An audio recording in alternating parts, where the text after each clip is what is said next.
Okay, तो क्या क्या सिमेट्री बनाए थे? पहले प्लेन्स ऑफ सिमेट्री बनाए थे, करेक्ट? हाँ। प्लेन्स क्या थे? ये 3 प्लेन्स थे, ये 3 होंगे। हाँ सर। यस। Yes sir. और फिर क्या होंगे? ये वाले 6 होंगे,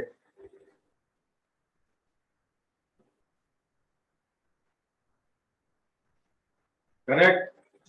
यस। ये हो गए 9 planes of symmetry, correct? Yes और no? Yes sir. Yes sir. Okay, फिर इसके बाद अगली चीज क्या देखी थी? लाइन। Lines of symmetry. तो इस तरह की कितनी लाइंस ऑफ सिमेट्री हुई? 3। 3। और sorry, इसमें कितने डिग्री के रोटेशन के बाद हमें सेम क्यूब मिल रहा है? 90। 90। तो इनको क्या बोलेंगे हम लोग? These will be called as 4-fold axis, ठीक है? Okay, So could you re-explain this part? भाई एक 90 डिग्री के रोटेशन के बाद सेम ओरिएंटेशन मिल रहा है ना? हाँ सर। तो एक कंप्लीट रोटेशन में वो पूरा क्यूब कितनी बार वापस मिलेगा सेम ओरिएंटेशन में? 4 बार। 4 बार। तो उसको हम क्या बोलेंगे? 4-fold। Okay sir.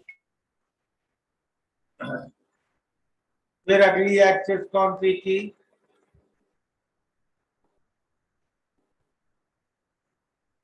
ये वाली, करेक्ट? हाँ। एक ही ये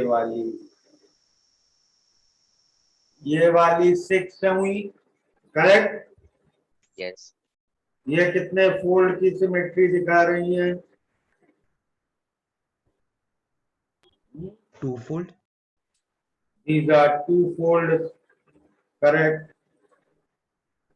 तो 6 2-fold एक्सिस।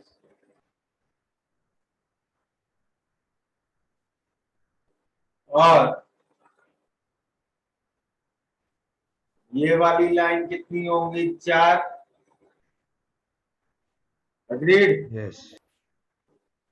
ये कितनी सिमेट्री दिखा रही है? Single fold? यार सिंगल फोल्ड तो सिमेट्री हुई नहीं ना। सर 2 फोल्ड ही है। ये 2-fold है। नहीं sir, same. 3-4। Yes, these are 3-fold axis.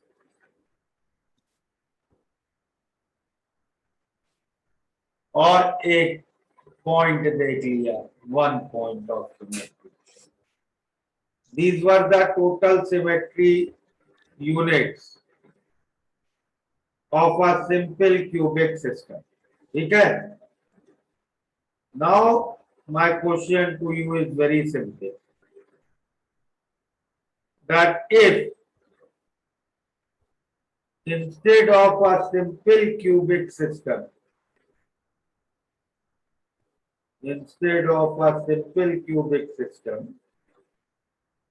I take a body centered cubic.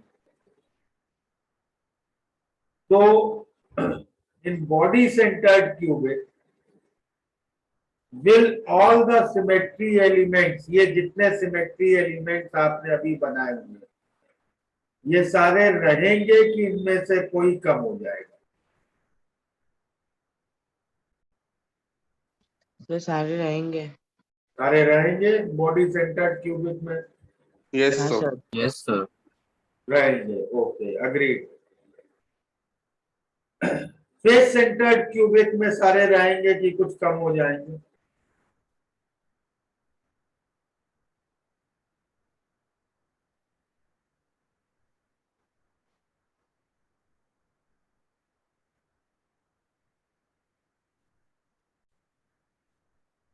बोलो।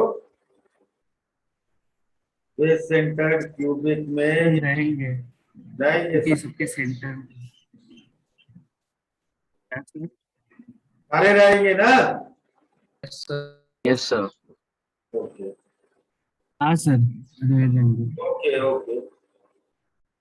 एंड फेस सेंटर्ड क्यूबिक में नो सर। सर एक एक हो जाए। एंड फेस सेंटर्ड क्यूबिक में इसमें से कुछ सिमेट्री एलिमेंट्स कम हो जाएंगे। Yes. करेक्ट। Yes sir. हाँ तो एंड फेस सेंटर्ड क्यूबिक की सिमेट्री सिंपल क्यूबिक से कम है। अग्रीड। हाँ सर। हाँ sir. And face centred cubic की सिमेट्री सिंपल क्यूबिक से कम है। और लास्ट क्लास में हम लोगों ने देखे थे कि कुछ लैटिसेस एग्जिस्ट करती हैं और कुछ नहीं करती हैं। तो यही उसका क्रक्स है। देखो लैटिस कौन सी एग्जिस्ट करती है। बेसिकली सिंपल लैटिस सारे सिस्टम्स की एग्जिस्ट करेगी। ओके, सिंपल लैटिस सारे सिस्टम्स की एग्जिस्ट करती है।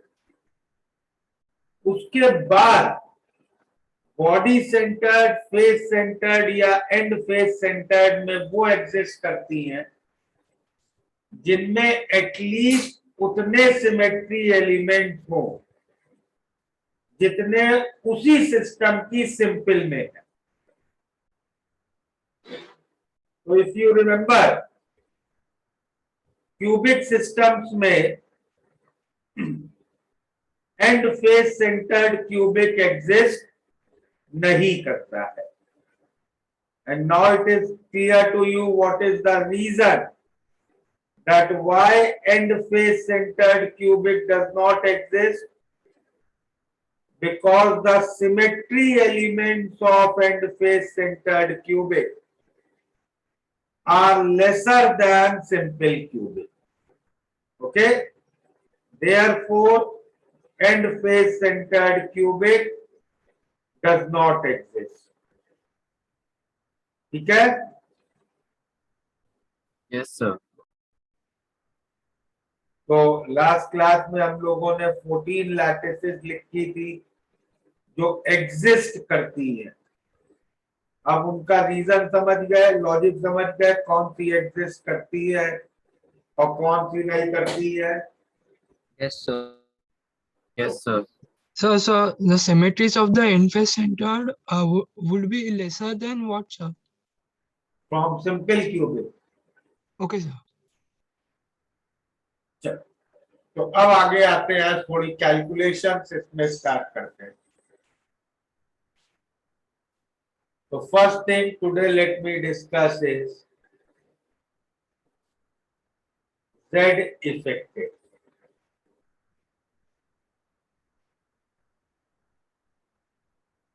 Z इफेक्टिव क्या है?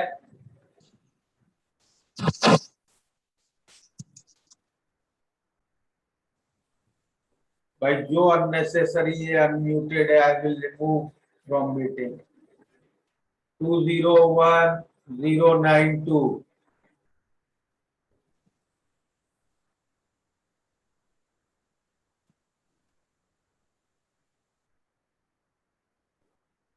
तो Z इफेक्टिव क्या है? Effective number of atoms in unit cell. तो एक यूनिट सेल में इफेक्टिव कितने एटम है? That is called as Z effective या रैंक ऑफ यूनिट सेल। ठीक है।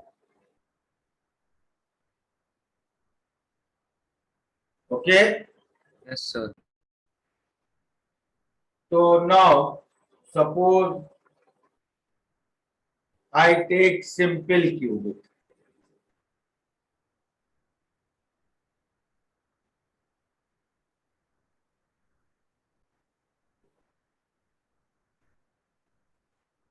कहाँ पे है एटम सिंपल क्यूबिक में? बताओ। कॉर्नर्स पे कॉर्नर पे है और कहीं है कि नहीं है सिंपल क्यूबिक में? नहीं सर, सिर्फ कॉर्नर्स पे। सिर्फ कॉर्नर पे है। तो जब हम बोलते हैं एटम कॉर्नर पे है, इसका क्या मतलब है? इसका मतलब तो बस ये है कि यार उस एटम का न्यूक्लियस इस कॉर्नर पे है। ठीक है। Yes, sir. एटम तो पूरा एक स्फीयर होगा ऐसे, और हम तो बस बोल रहे हैं एटम का न्यूक्लियस इस कॉर्नर पे है। अब ये बताओ जरा सोच के कि इस एटम का कितना पार्ट क्यूब के अंदर है और कितना पार्ट क्यूब के बाहर?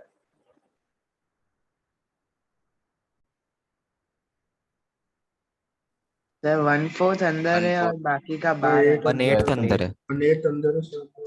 तो 1/8 1/8. 1/8 पार्ट इसका अंदर है और बाकी बाहर है 7/8। यस और नो?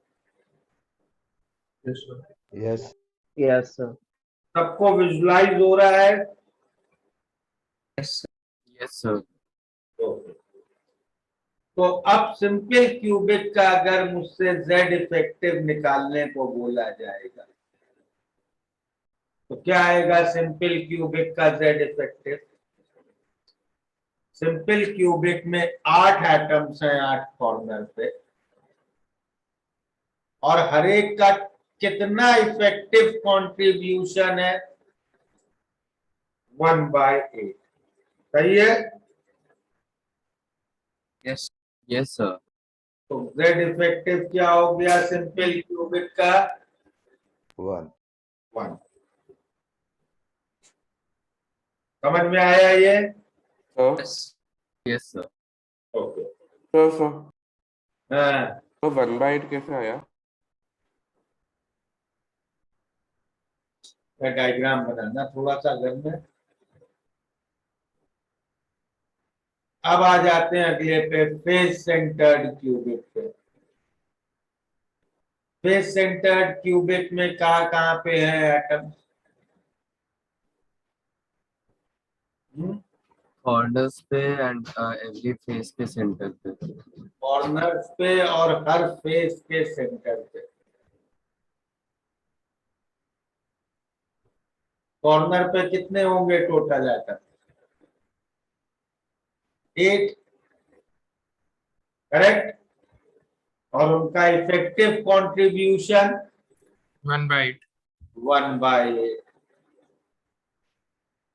ये तो कॉर्नर की वजह से आ गया। फेसेस कितने होते हैं? 6। हाँ सर। हर एक के फेस सेंटर पे एक एटम, तो 6 एटम्स वहां से आ गए। और फेस सेंटर वाले एटम का इफेक्टिव कंट्रीब्यूशन क्या होगा? हाफ। हाँ हाफ। तो क्या हो गया इसका z इफेक्टिव? 4.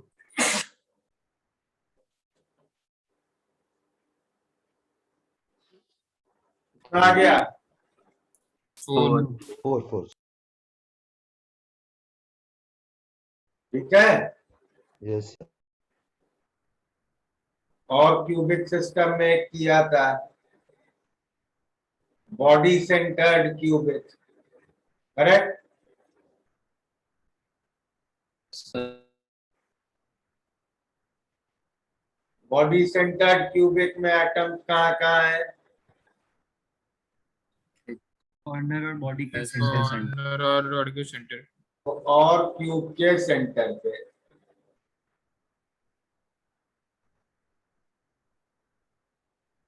कॉर्नर वाले 8 और कंट्रीब्यूशन 1/8, और बॉडी सेंटर पे 1। करेक्ट। हाँ हाँ सर। उसका कंट्रीब्यूशन 1 वो तो पूरा इस क्यूब के अंदर है। तो क्या आ गया z इफेक्टिव 2। समझ में आ गया ये? Yes, sir. sir. z effective कैसे निकालते हैं? सर आप एक बार 6 into 1/2 वाला बता सकते नोट कर लिया? वो सर 1 minute.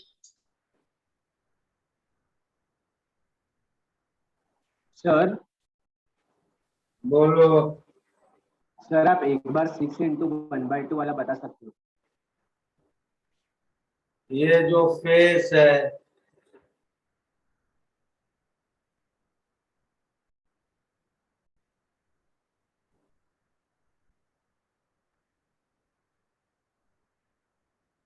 इसके सेंटर पे जो एटम होगा हाँ वो इन दोनों यूनिट सेल में पार्टिसिपेट कर रहा है, हाँ तो उसका कंट्रीब्यूशन किसी एक यूनिट सेल में हाफ है, यस सर दोनों में आधा आधा है। यस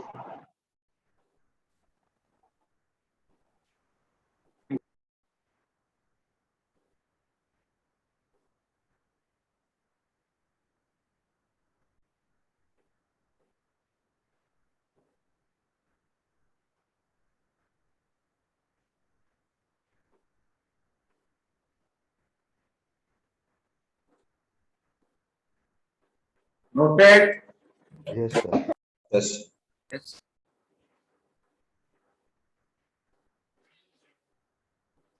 अगली चीज कैलकुलेट करते हैं, packing fraction.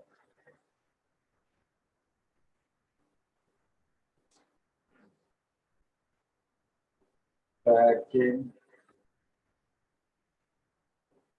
Fraction, packing fraction क्या है? पैकिंग फ्रैक्शन हम लोग डिफाइन करते हैं, it is the fraction of volume occupied by atoms in a unit cell।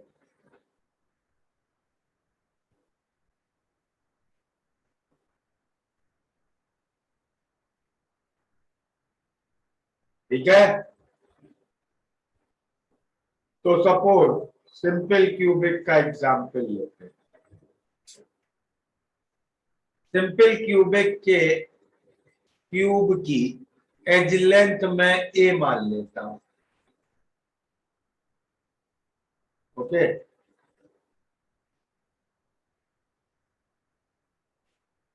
तो पैकिंग फ्रैक्शन हम कैसे एक्चुअल रिलेशन देंगे भाई? टोटल एटम्स का वॉल्यूम क्या होगा? z effective into volume of one atom upon volume of unit cell, यही होगा ना पैकिंग फ्रैक्शन का एक्सप्रेशन? Yes. Yes, sir. तो बताओ कैसे करेंगे?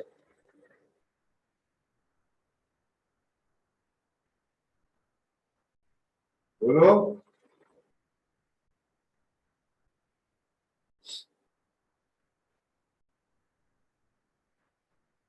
इस पर्टिकुलर एग्जाम्पल में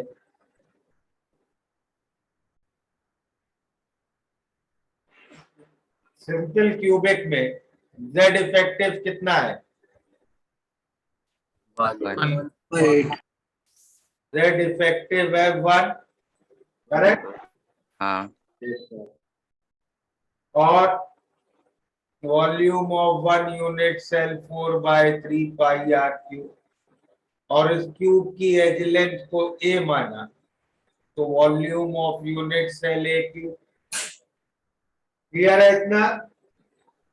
Yes, sir. Yes, हाँ सर अब a और r में एक रिलेशन निकालते हैं। तो तो सिंपल क्यूबिक में कहाँ पे है एटम, बताओ। Corners पे कॉर्नर्स पे है। कॉर्नर्स पे है और फेस सेंटर पे है, करेक्ट। सर ये सिंपल है। सिंपल क्यूब में तो बस कॉर्नर पे है। कॉर्नर पे है, सिर्फ कॉर्नर पे, सॉरी। सिंपल क्यूबिक सिर्फ कॉर्नर पे है, मतलब एक एटम यहाँ है, ऐसे होगा। हाँ सर। एटम यहाँ पे है, वो ऐसे होगा। भाई सॉलिड स्टेट है तो अननेसेसरी गैप तो छूट नहीं रहे होंगे। जो भी एटम्स होंगे वो एक दूसरे के कांटेक्ट में ही होंगे, clear. Yes yes Yes sir. Yes, sir. Here I can write A is equal to 2R. Yes. तो वो अब इसमें सब्स्टिट्यूट करेंगे तो क्या आ जाएगा, ये पूरी वैल्यू आ जाएगी 5/6, which is roughly 52%। ठीक है, समझ में आई ये बात। Yes sir. हाँ. Yes, sir. तो सिंपल क्यूबिक यूनिट सेल में 52% स्पेस में तो है एटम और 48% स्पेस है वॉइड, खाली जगह है। ठीक है, यस सर। हाँ. अब इसी तरह बॉडी सेंटर्ड क्यूबिक का निकालते हैं। क्या होगा बॉडी सेंटर्ड क्यूबिक का, बिल्कुल सिमिलर वे में। बॉडी सेंटर्ड क्यूबिक,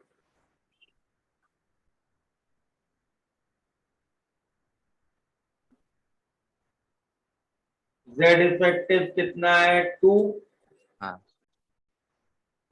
और इंटू 4/3πr³ अपॉन a³। ठीक है, Yes sir. Yes, sir. अब r और a में एक रिलेशन निकालें। क्या होगा r और a का रिलेशन। अब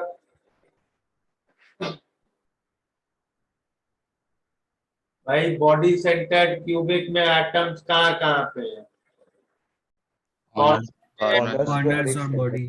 और क्यूब के सेंटर पे है, करेक्ट। Yes sir. हाँ sir. Yes sir. तो 4R will be equal to body diagonal of cube. Yes, अब कॉर्नर वाले तो एक दूसरे को टच नहीं कर पाएंगे, ये समझ में आ रहा है ना। Yes sir.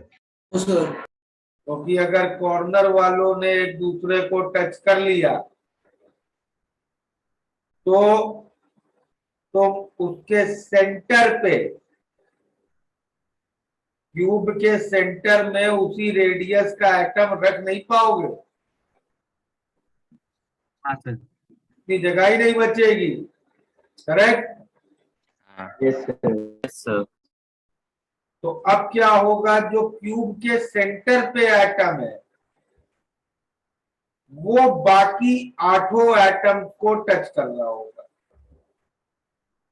ये क्लियर है सबको, तो आगे चलिए। हाँ sir. Sir, समझ गया. क्लियर है, तो अगर क्यूब के सेंटर वाला 8 एटम्स को टच कर रहा है, तो अगर मैं एक बॉडी डायगोनल बनाऊं, अगर मैं एक बॉडी डायगोनल बनाऊं तो इस बॉडी डायगोनल में यहाँ पे एक न्यूक्लियस है, यहाँ पे एक न्यूक्लियस है और यहाँ पे एक न्यूक्लियस है, करेक्ट। हाँ. Yes sir. और इस पूरे बॉडी डायगोनल की लेंथ होगी √3 है, Yes. Yes sir. और r की टर्म्स में लिखते हैं तो this will be 4r। Yes sir. हाँ sir. तो ये रिलेशन सब्स्टिट्यूट करो, यहाँ ये रिलेशन सब्स्टिट्यूट करोगे, बॉडी सेंटर्ड क्यूबिक का पैकिंग फ्रैक्शन आएगा √3π/8, which is roughly 68%। Okay, Yes, sir. तो सर हाँ, सर मतलब हमने जो स्पीयर रखे हैं वो एजिस पे वो आपस में टच नहीं कर रहे ना, लेकिन वो सब सेंटर वाले को टच कर इंडिविजुअल। कॉर्नर वाला और दो कॉर्नर वाले एक दूसरे को टच नहीं कर पाएंगे। हाँ, वरना वो फिट नहीं होगा बीच वाला। कर लिया नोट? So एक second previous slide पे कुछ है?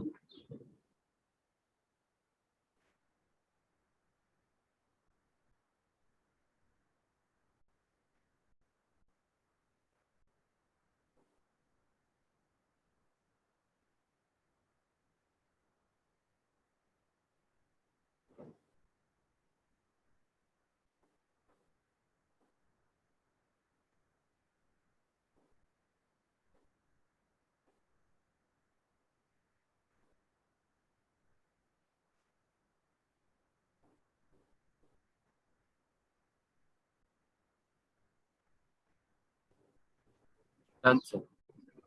डन? ओके, चलिए अब इसी तरह करते हैं फेस सेंटर्ड क्यूबिक। तो फेस सेंटर्ड क्यूबिक में क्या होगा? ए और आर के बीच का रिलेशन अब फेस सेंटर्स पे एटम है, correct? Yes, sir. Yes sir. ये एक फेस है और इसका मैं फेस डायगोनल बनाऊं तो इस कॉर्नर पे एटम है, यहाँ एक एटम है, यहाँ एक एटम का न्यूक्लियस है, करेक्ट?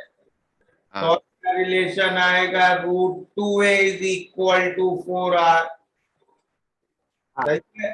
या a is equal to 2√2r। तो अब पैकिंग फ्रैक्शन होगा 4 इंटू 4/3 πr³ अपॉन 2√2r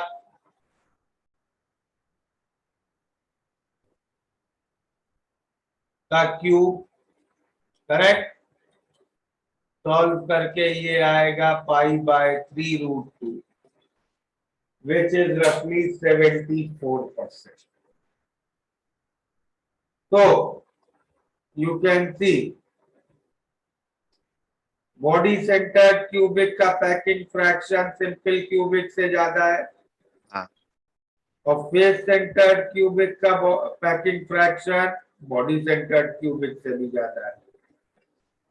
इसी तरह तुम अगर हाइपोथेटिकली ना एंड फेस सेंटर्ड क्यूबिक बना के उसका पैकिंग फ्रैक्शन निकालते हैं तो व्हाट यू विल फाइंड कि उसका पैकिंग फ्रैक्शन सिंपल क्यूबिक से कम है, ओके?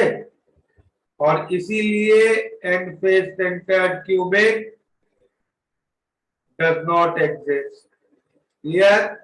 Yes sir. हो गया note? Sir, can you please repeat the reason? Packing fraction कम आएगा एंड फेस सेंटर्ड क्यूबिक का सिंपल क्यूबिक से। तो अगर सिंपल क्यूबिक से भी खराब पैकिंग है तो वो एग्जिस्ट ही क्यों करेगी? फिर अपने आप को सिंपली एक सिंपल लैटिस में ही अरेंज कर लेंगे ना। Why will they go for much complication to get a lesser packing fraction?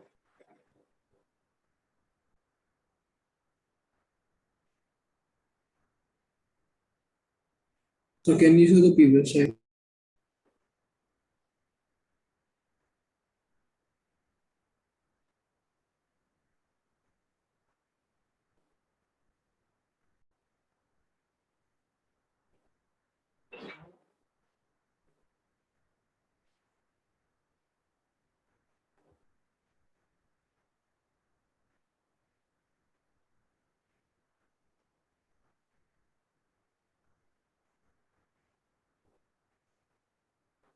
हो गया? नोट कर लिया? नेक्स्ट पेज बताऊँ? Yes.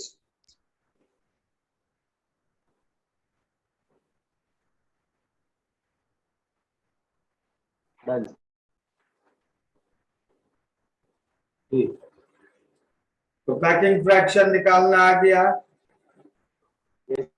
नाउ यू नो एक क्रिस्टलाइन सॉलिड में सारे यूनिट सेल बिल्कुल सेम होते हैं, correct? Yes, sir. So if I have to discuss regarding density of a solid, तो I can simply say कि जो एक यूनिट सेल की डेंसिटी होगी वही पूरे सॉलिड की डेंसिटी होगी, correct? Yes, sir. Yes, sir. Yes, sir. So I can say density of a crystalline solid is equal to density of one unit cell, और एक यूनिट सेल की density मैं कैसे लिख सकता हूँ बताओ? Mass of effective mass of atom. One unit cell upon volume of unit cell. Yes, sir. Mass of one unit cell will be Z effective into molar mass upon Avogadro number, correct? Yes, sir. सही है ना? Yes, sir. Upon volume of unit cell.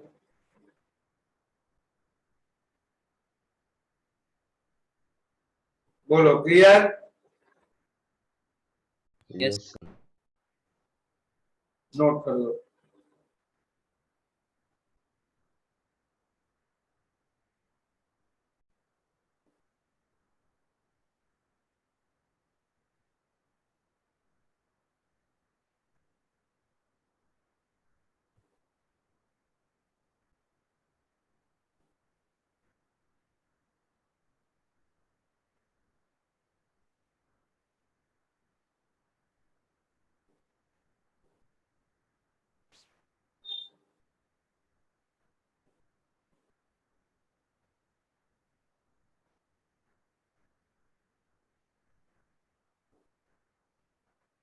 Done?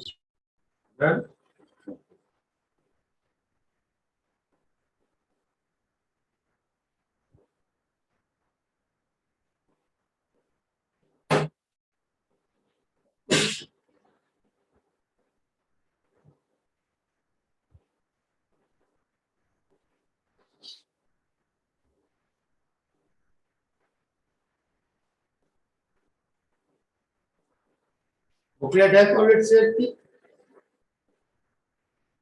Yes, sir. Yes, sir. चलो कुछ density calculation etcetera के थोड़े से problem करते हैं.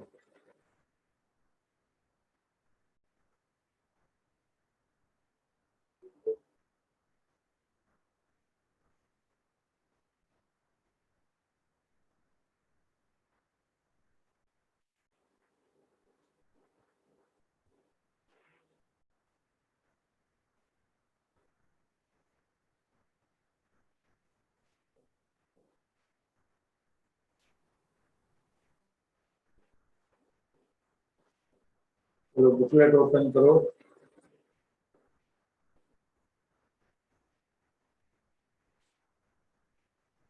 असाइनमेंट सब्जेक्टिव नाम से एक्सरसाइज है, उसको ओपन करो.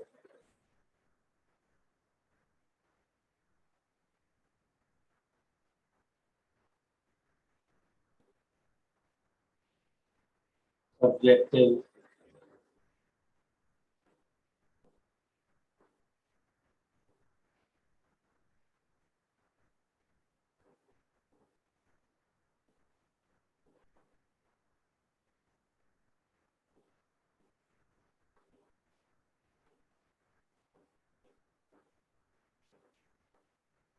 Sir, ये FBS है ना? इसमें फॉर्म एफबीएस नाम से नहीं है. Okay, sir. असाइनमेंट सब्जेक्टिव नाम से एंड में एक एक्सरसाइज है ना.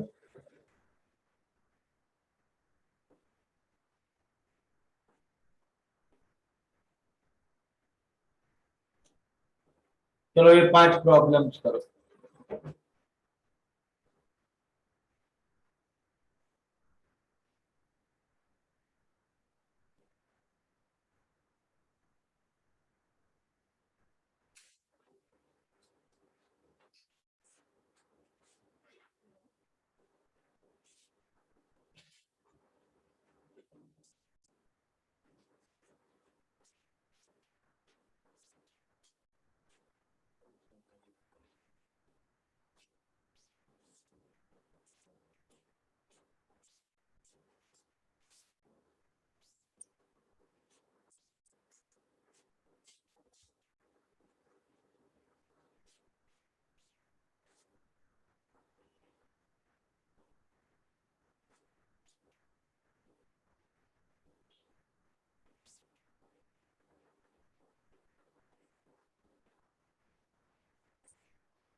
बोलो तनिष्क। सर एक्चुअली हाँ सर, गलती से हम पहले रेस किया था क्योंकि बुकलेट नहीं मिल रही थी सॉलिड स्टेट की ग्रुप की, अभी आ गई है।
हो गए कंप्लीट? स्टार्ट करें डिस्कशन। Yes, sir sir. आप पांचवी देख सकते हो। हाँ सर। चलो स्टार्ट करते हैं। First problems. First I hope, सारे सारे कर रहे हो? हाँ तो सारे ही कर दीजिए। Okay, sir. First problem I hope सबको आ गया होगा। Yes. Yes, sir. Still I am yes discussing. Sir. So chromium is crystallizing in a BCC lattice. Length of unit cell is given to you. A value, units का ध्यान रखना। तो length is given 287 picometer. Radius चाहिए, density चाहिए। तो body centred cubic के लिए ए और आर का क्या रिलेशन था? If you remember, √3a is equal to 4r। तो r को निकाल लोगे √3/4 इंटू 287 पिकोमीटर। ये कैलकुलेशन तो कर लोगे अब, करेक्ट? Yes, sir. और फिर निकालनी डेंसिटी। डेंसिटी हो गई बीसीसी का Z इफेक्टिव 2, क्रोमियम का एटॉमिक मास 52 ग्राम्स में रखा है, by Avogadro number upon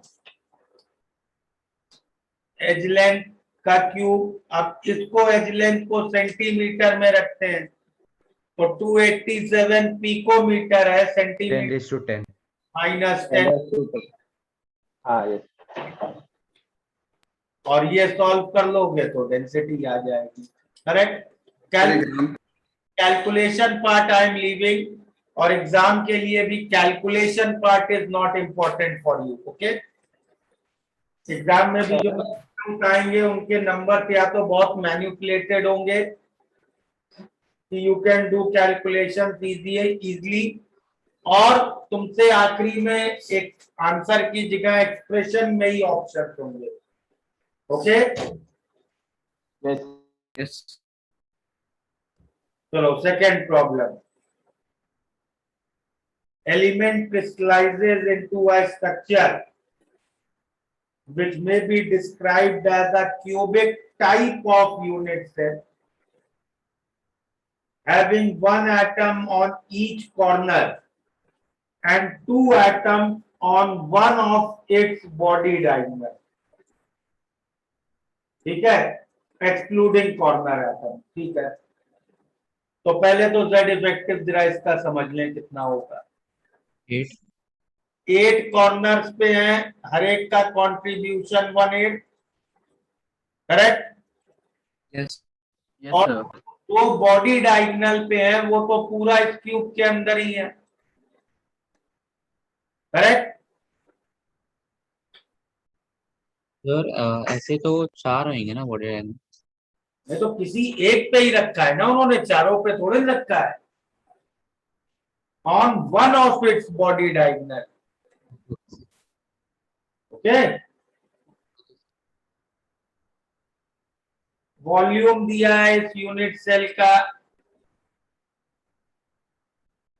24 into 10⁻⁻24 cc, और डेंसिटी दी है 7.2 ग्राम पर cc। Calculate the number of atoms present in 200 grams of this element. तो 200 ग्राम्स का वॉल्यूम कितना होगा? 200/7.2 cc, करेक्ट? Yes sir. तो नंबर ऑफ यूनिट सेल्स कितने होंगे इसमें?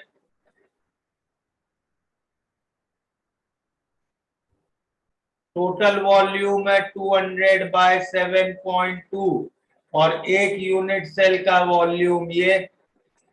क्लियर है? तो नंबर ऑफ एटम्स कितने हो गए? इंटू 3, अरे 6। 200/7.2 upon 24 into 10 raised to minus 24 into 3. सही है? Yes sir. चलो, वो सारे एटम्स का साइज सेम नहीं होगा। अरे सर सर मोलार मास निकाल के मोल्स निकाल सकते हैं क्या? मोलार मास निकाल के मोल्स निकाल सकते हो, फिर नंबर ऑफ एटम्स निकाल सकते हो। और वो जो Z इफेक्टिव आपने कैलकुलेट किया, हाँ, सारे एटम्स का साइज सेम मान के किया क्या? जेड इफेक्टिव कैलकुलेट करते समय साइज ऑफ एटम बीच में कहाँ आता है? तो बाद में यूज करते समय आता है ना। जेड इफेक्टिव कैलकुलेट करने में साइज ऑफ एटम कहाँ आएगा भाई? कैलकुलेट करने में नहीं आएगा, हाँ, बाद में कभी यूज करेंगे उसका, तो फिर उसमें हम लोग जनरली सेम मान के अब सारे कैलकुलेशन करें। लेकिन क्या तुम्हें प्रॉब्लम में क्या वर्ड, पहला वर्ड पढ़ो क्या लिखा है? एन एलिमेंट, एलिमेंट की डेफिनेशन क्या पढ़ी थी? सर एक ही साइज के एटम होते हैं। क्या क्वेश्चन पूछ रहे हो? सर वो क्रिस्टल में क्या, सर वो यूनिट सेल में कैसे हम लोग बनाएंगे सेम साइज के एटम, वो मुझे नहीं समझा था। क्यों, क्या उसमें दिक्कत हो रही है भाई? 8 कॉर्नर पे एक एक एटम रख दिया,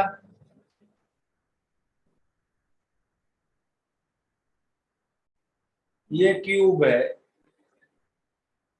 इसके 8 कॉर्नर पे एटम है, और एक बॉडी डायगोनल के बीच में 2 एटम है, और 8 कॉर्नर पे एटम है। इसमें क्या दिक्कत है ये बताओ? ये ऐसा स्ट्रक्चर है। वो सर वो बाद में मतलब मैंने ऐसा सोचा, लेकिन पहले मैं सोच रहा था कि उन लोग सबको एक साथ एकदम ज्वाइन करके रखना पड़ेगा वैसे। कैसे ज्वाइन करके? बीसीसी में ही कॉर्नर वाले एटम से एक दूसरे को टच नहीं करते हैं।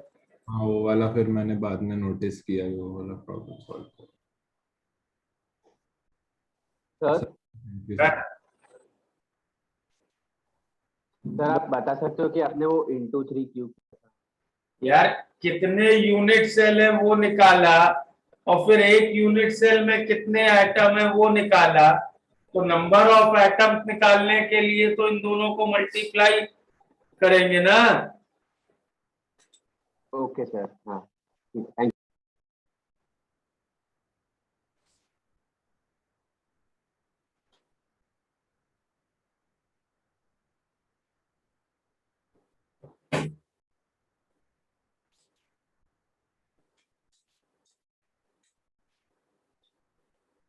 Ninth problem is on a very important concept of solid state, that is neighbor counting. Okay, neighbor counting ये प्रॉब्लम्स बहुत फ्रीक्वेंटली आते रहते हैं एग्जाम्स में। तो कोई भी स्ट्रक्चर दे देंगे और तुमसे पूछेंगे उसके closest neighbour, second closest neighbour, third closest neighbour etcetera, कुछ भी इस तरह का नेबर काउंटिंग कराएंगे। ठीक है, अब इस कैलकुलेशन में ना तो कोई फॉर्मूला है, ना कोई जनरलाइजेशन है, ये विजुलाइज ही करना पड़ेगा। Okay, there is no other way. तो चलो एक विजुलाइजेशन करने इससे स्टार्ट करते हैं। तो हमें दिया है BCC lattice, correct? BCC lattice में एटम्स कहाँ कहाँ पे हैं? कॉर्नर और बॉडी सेंटर। कॉर्नर और बॉडी से कॉर्नर और बॉडी सेंटर पे, और हमें नेबर काउंटिंग करनी है। तो किसी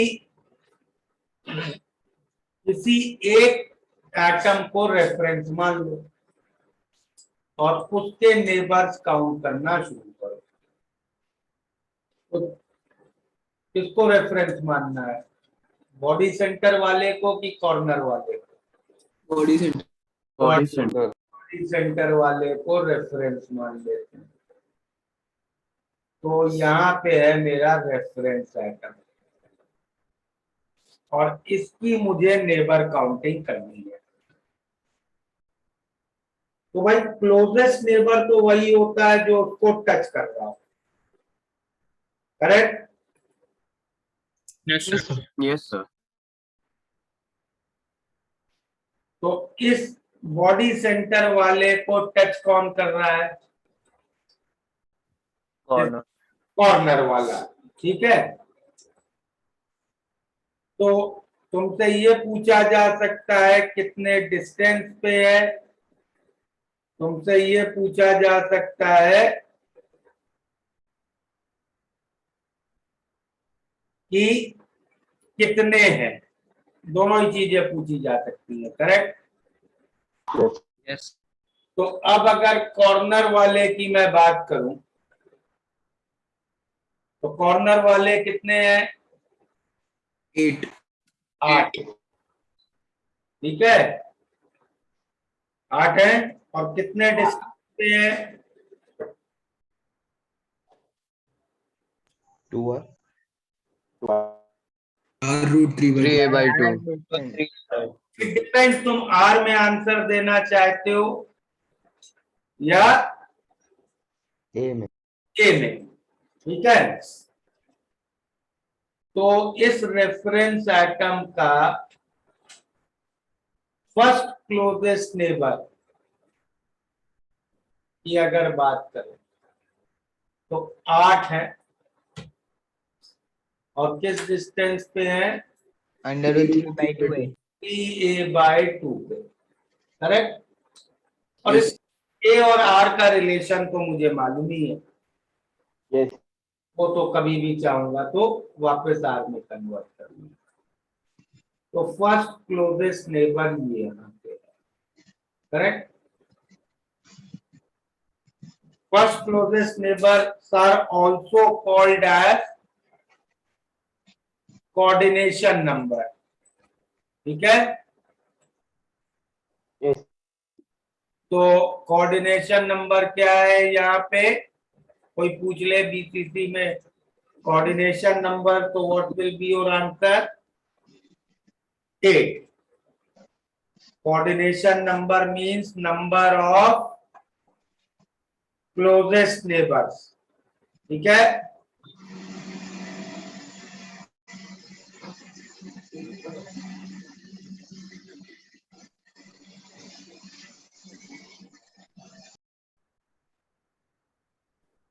अब आओ सेकेंड क्लोजेस्ट नेबर्स पे। तो सेकेंड क्लोजेस्ट नेबर्स इसके कौन है?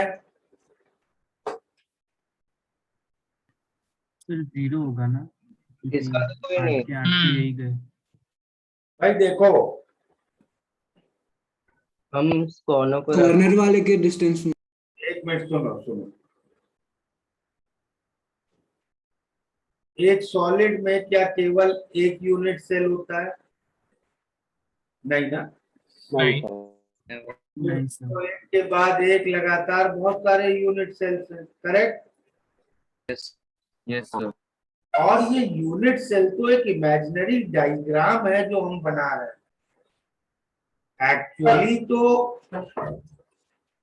सॉलिड में बस एटम्स हैं हर जगह। यूनिट सेल तो एक इमेजिनरी डायग्राम है, इमेजिनरी लाइंस हैं जो हम ड्रॉ कर रहे हैं, करेक्ट? तो भाई Yes, sir. Yes, sir. Counting में कभी एक क्यूब थोड़ी पे खत्म कर देते हैं। यहाँ पे एक के बाद एक बहुत सारे क्यूब लगे हुए हैं, तो इस क्यूब के तो एटम्स खत्म हो गए।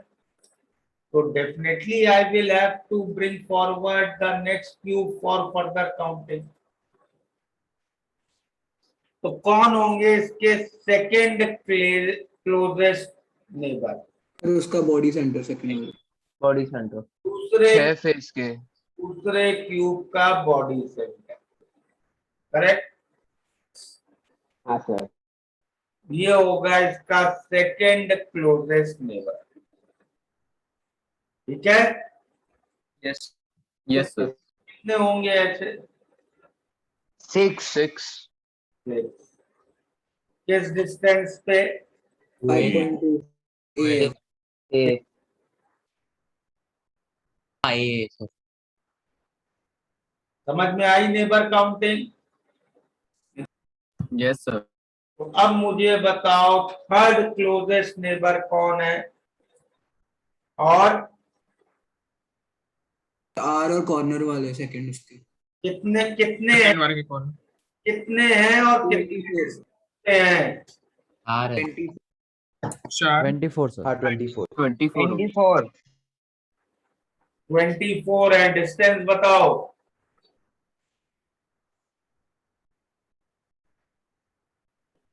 एक ही टर्म्स में डिस्टेंस बताओ। √2 है। यार पाइथागोरस को ढंग से लगा लो भाई।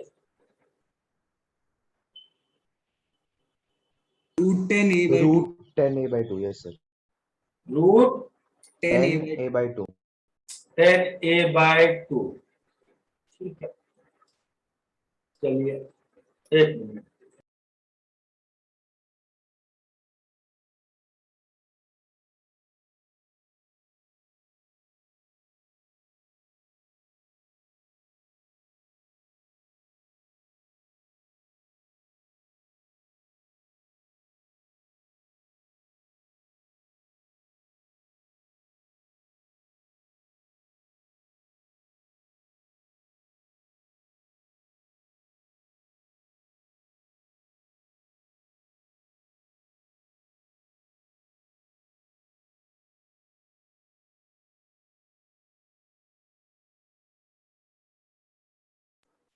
थर्ड क्लोजेस्ट आप लोग कह रहे हैं 24 सर √11 आ रहा है A/2 मेरे को. यार अभी रूट 10 बताया तुम लोगों ने। √10a/2 है रूट 10 आ रहा है 11। √10 भाई यहाँ से यहाँ का डिस्टेंस कितना होगा? 3a/2। yes sir और फिर इस पॉइंट से इस पॉइंट का डिस्टेंस कितना होगा? a/√2। सर तो मिस्टेक हुआ सॉरी दोनों का स्क्वायर करके रूट करना है। पाइथागोरस में भी तुम लोग यार दिक्कत कर रहे हो। 9a² / 4 + 2a² / 4 √11/2 आ रहा है। कैसे √10 आया सर वो z एक्सिस वाला गलती से नहीं लिया है? सर वो डेप्थ वाला पार्ट बाय मिस्टेक मिस कर दिया कितने लोगों ने मिस कर दिया? सब लोग √10 चिल्ला रहे थे।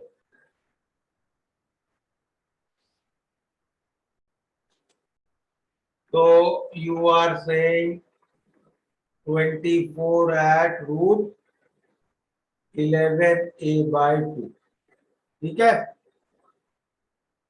अब देखो इसीलिए ये प्रॉब्लम इंपॉर्टेंट है जेई में, क्योंकि इसी तरह की गलतियां लोग करेंगे।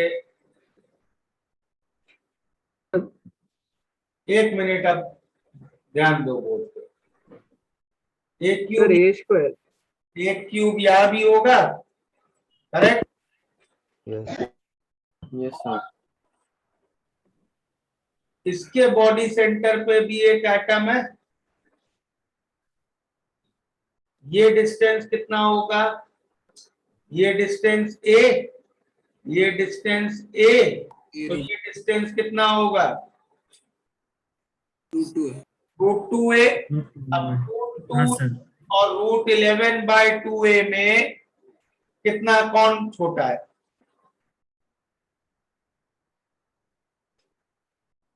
बताओ। √2 में तो थर्ड क्लोजेस्ट नेबर ये नहीं होगा, ये होगा थर्ड क्लोजेस्ट नेबर। और कितने होंगे ऐसे थर्ड क्लोजेस्ट नेबर? 4 12। कितने डिस्टेंस पे? √2a पे। ये है थर्ड क्लोजेस्ट नेबर, ये नहीं है। ठीक है, समझ में आई ये neighbour counting? Yes sir. Sir वो सर आप लास्ट वाले का बता सकते हो, आपको 12 कैसा है वो कोऑर्डिनेशन नंबर? इन दोनों के बीच, ये इन दोनों क्यूब के बीच ये वाली एज कॉमन है। हाँ क्यूब की 12 एजेस हैं, यस सर। तो हर एज से ऐसा ही एक क्यूब कॉमन होगा। हाँ सर यस। हाँ सर। नोट करो। सर इसमें जहाँ पे आपने 1 लिखा है, अगर उसे हम रेफरेंस देते तो भी यही नंबर आते हैं। क्या? तो जो कॉर्नर एटम है ना, उसे हाँ। अगर हम रेफरेंस लेते तो भी सेम नंबर ही आएंगे कि अलग आएंगे? सेम ही नंबर और सब आंसर सेम। ओके। सर मुझे वो सेकंड कॉलम में क्या नंबर्स है सर, आप एक बार वापस एक्सप्लेन कर सकते हैं का कोऑर्डिनेशन नंबर कैसे निकलेगा? क्या? सर सेकंड कॉलम आपने कैसे डिटरमाइन किया हर एक के लिए, आप एक बार बता सकते हैं कि? डिस्टेंस निकालना है पाइथागोरस लगा के। नहीं सर, थर्ड कॉलम नहीं सर, 8 6 24 12 ये जो है वो सर। यार ये तो देख के ही काउंट करना पड़ेगा। ये सेंटर के आसपास ये 8 कॉर्नर हैं, तो ये 8 लिख दिया मैंने। अब सेकंड में ये पिंक वाला एक इधर लिखा राइट में, तो ऐसा ही एक लेफ्ट में भी होगा। हाँ सर, और एक आगे और एक पीछे होगा। एक आगे एक पीछे, एक ऊपर एक नीचे। Yes yes sir, understood. ये हो गया 6। Sir third. वो जो आपने सेकंड वाला जो है वो पर्पल वाला, सर उसमें 6 आपने जो लिखा है सर, उसको भी हमको ऐसे ही करना पड़ेगा क्या? वो कॉमन एज लिख के वो कोऑर्डिनेशन? कॉमन फेस है उनके बीच, हाँ तो एक क्यूब के 6 फेस होते हैं। हाँ सर, अच्छा ओके समझा।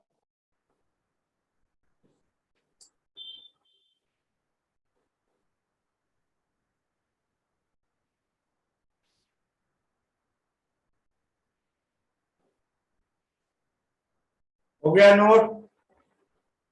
सर हाँ।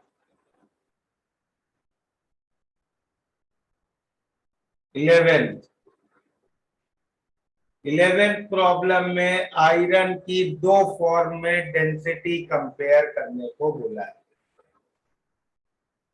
So if I take a ratio of density of iron in BCC form upon density of iron in HCC form, तो BCC में Z इफेक्टिव 2, आयरन का एटॉमिक मास 56, एवोगैड्रो नंबर mx। आयरन किसी भी form में crystallise करे, उसका radius तो नहीं बदलेगा, बट क्यूब की एज लेंथ बदल जाएगी। तो यहाँ पे एज लेंथ क्या होगी? 4r/√3।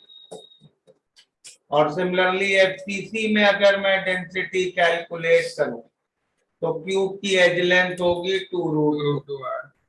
इसको सिंपलीफाई करो, आंसर आ जाएगा।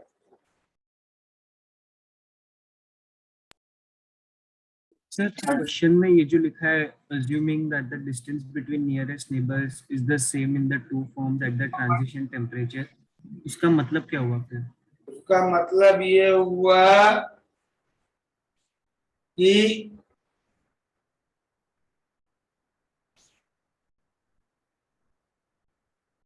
रेडियस सेम है।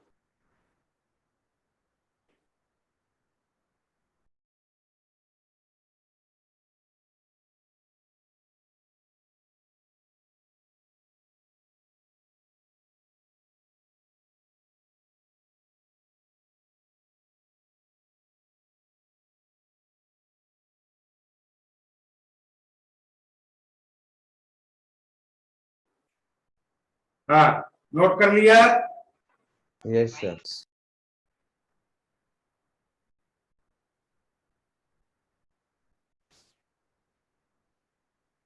Sir, can you please show the 9th question page once?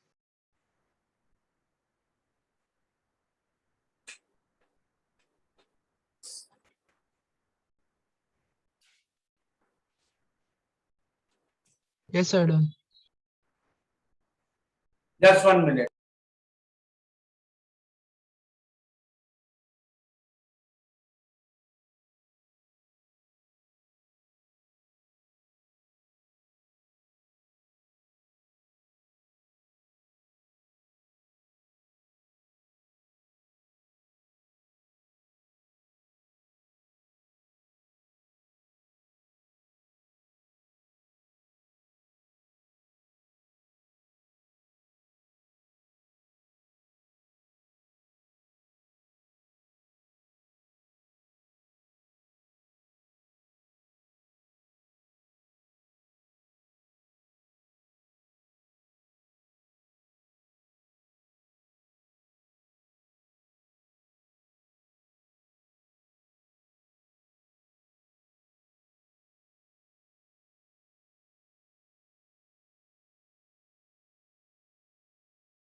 Yes.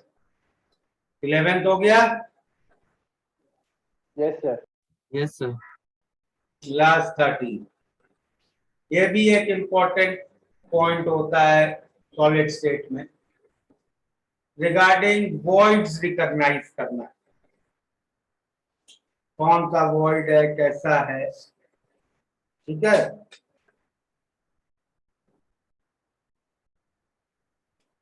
तो हमें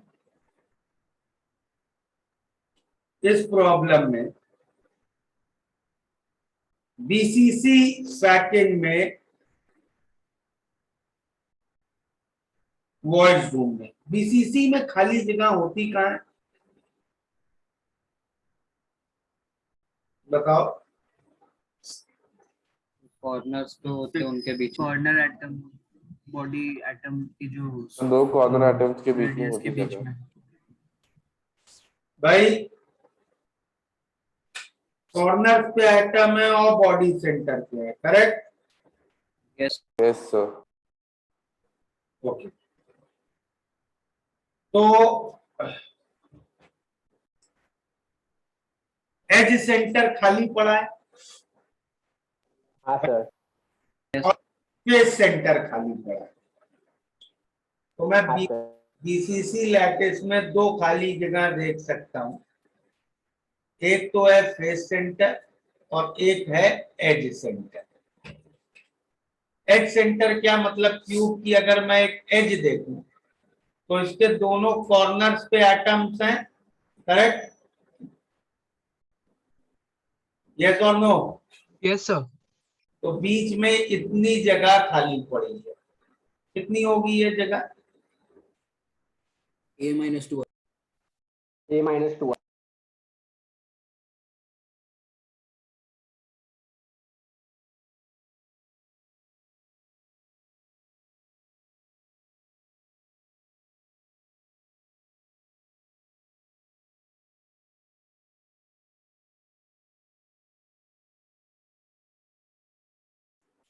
हाँ. तो ये डिस्टेंस है A-2R, सही है. यस. अच्छा, फेस सेंटर की बात करें तो अगर मैं ये एक फेस देखूं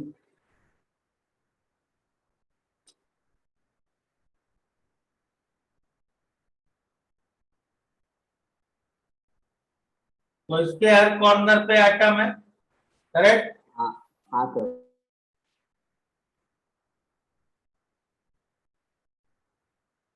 तो यहां भी जगह खाली पड़ी है, ये जगह, करेक्ट. Yes sir. कितनी है ये, root 2a minus 2a minus 2. a root 2 minus 2 root 2a minus 2r, हाँ करेक्ट। अब तुमसे क्या पूछा है?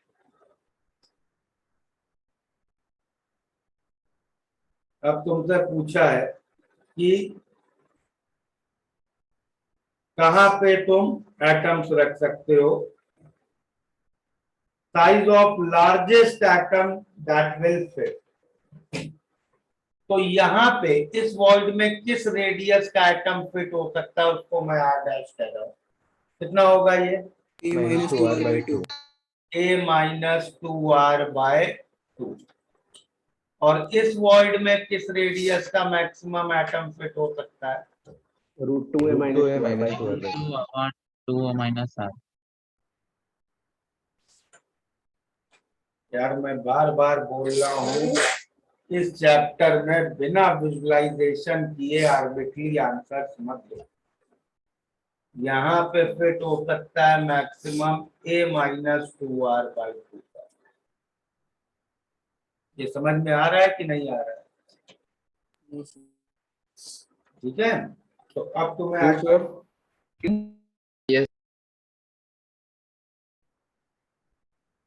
बॉडी डायगोनल से कोलाइड कर जाएगा नहीं तो। अच्छा, गाइड कर। तो अब पैकिंग फ्रैक्शन निकालना है अगर सारे वॉइड्स भर दिया है तो चलिए पैकिंग फ्रैक्शन निकालते हैं। सर एफसी का आर डैश बता सकते हो क्या? सर एफसी का आर डैश कैसे है सर?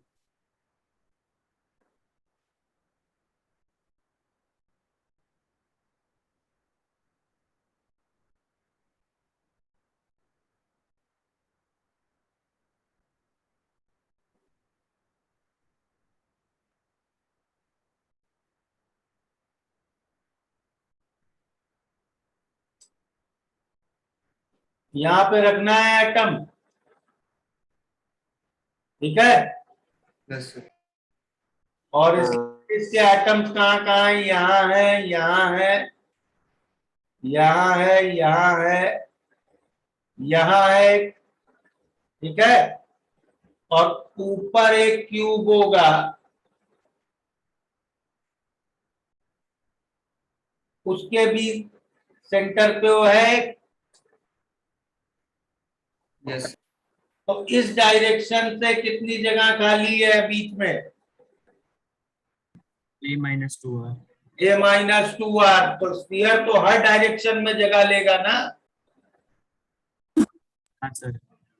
तो तुम केवल इस डायरेक्शन की जगह देख के थोड़ी रूट 2a माइनस 2r का स्फीयर रख दोगे। Yes sir. तो एच सेंटर्स कितने होंगे? 12। और एच सेंटर का इफेक्टिव कंट्रीब्यूशन 1/4। फेस सेंटर होंगे 6, इफेक्टिव कंट्रीब्यूशन हाफ, तो 3। तो अब नया पैकिंग फ्रैक्शन निकाले, तो क्या होगा पैकिंग फ्रैक्शन? अब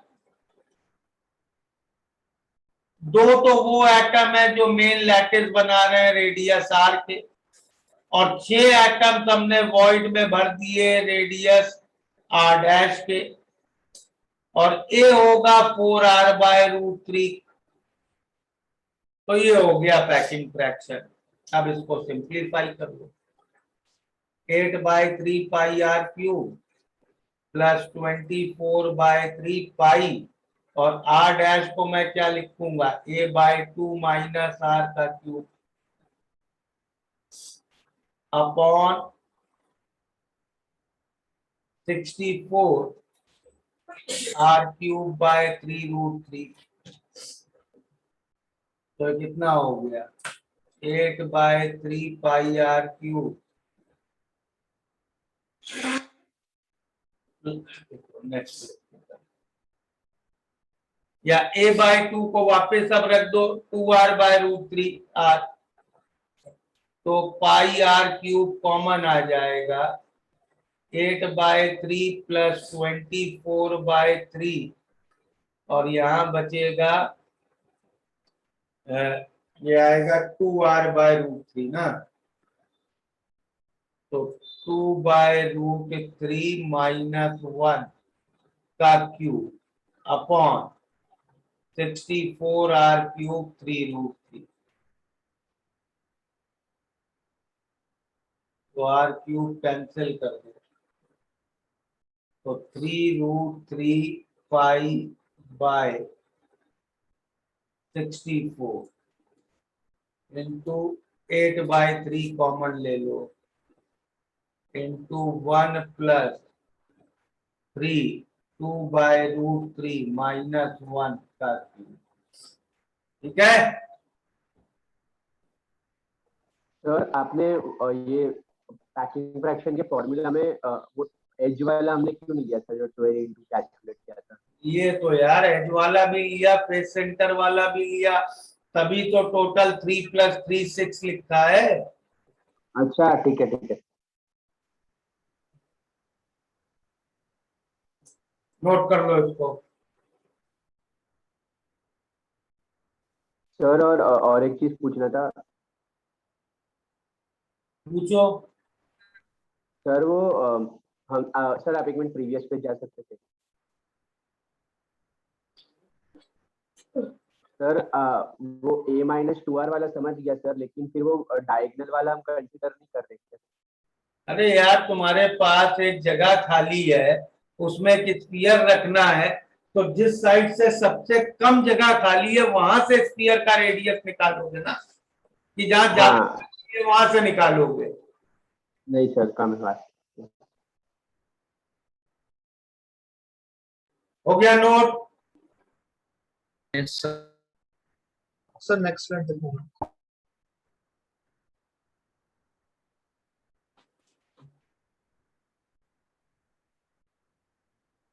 तो will stop here, closest next sir, next. हाँ बोलो।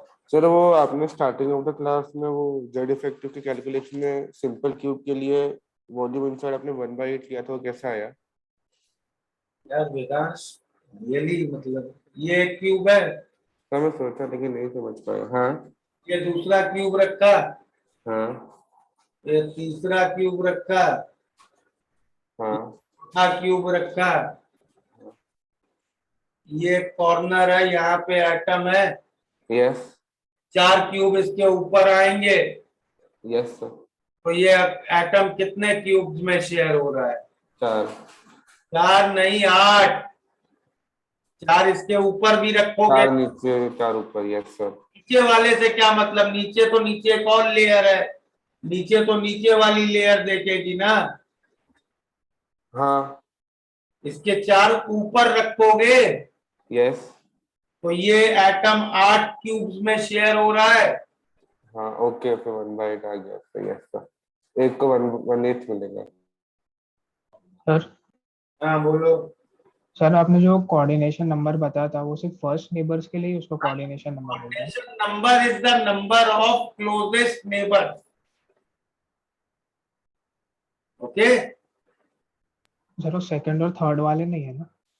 नहीं यार, बात सुनो तो, number of closest neighbour, closest कौन होता है? फर्स्ट क्लोजेस्ट ही क्लोजेस्ट होगा ना।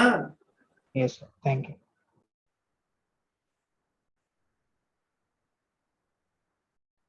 चलो बाय एवरीबॉडी। Bye sir.